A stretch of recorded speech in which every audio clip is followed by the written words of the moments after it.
The images are arranged to illustrate this talk, which will be an attempt to suggest some of the formal problems that hold my interest regarding design in motion.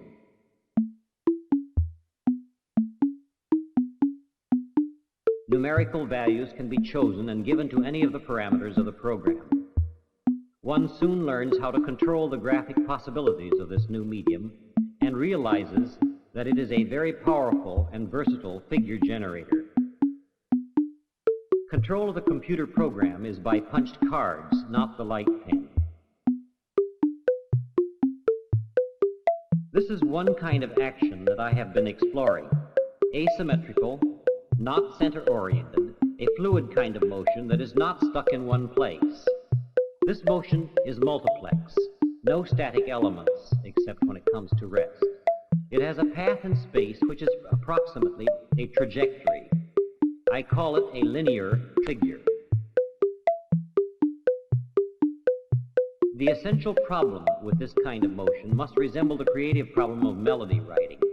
It is, perhaps in its purest form, the most highly concentrated case study of the essence of art itself, involving as it does balance, contrast, tension, and resolution, all brought into play with minimum expenditure.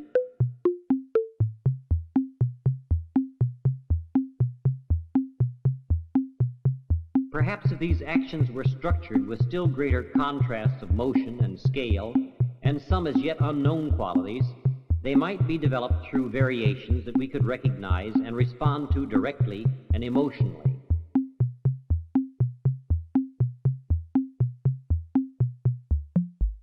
Of course, even these actions on the screen might work better if there were music of some sort related to them.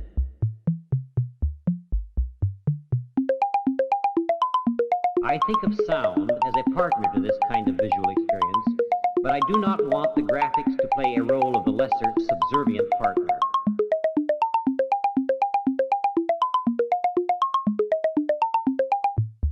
You have been seeing a kind of motion which I would have you compare with melodic linear phenomena of music.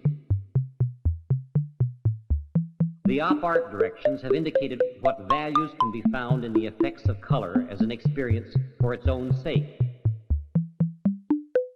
These more dynamic relationships begin to illustrate some of the potentials of the computer as a graphic variational instrument.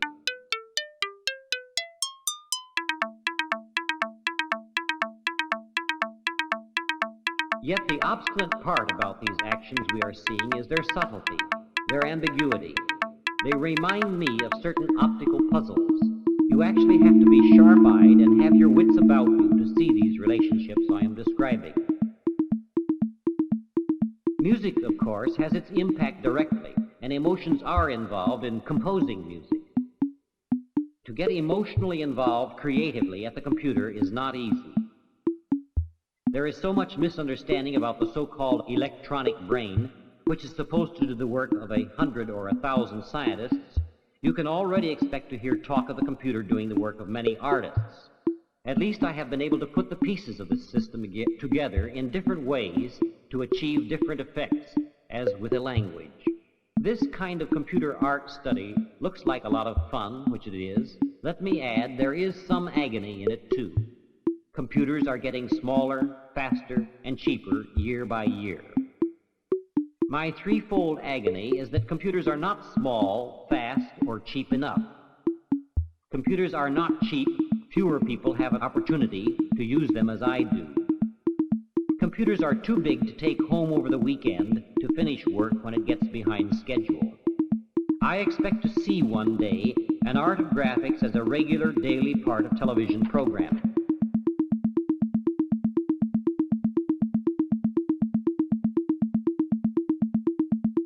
I am impatient with the probability that to bring this about will require about as much invention, hard creative work, and digestion of many new techniques as will be required to bring about the home television-size computer.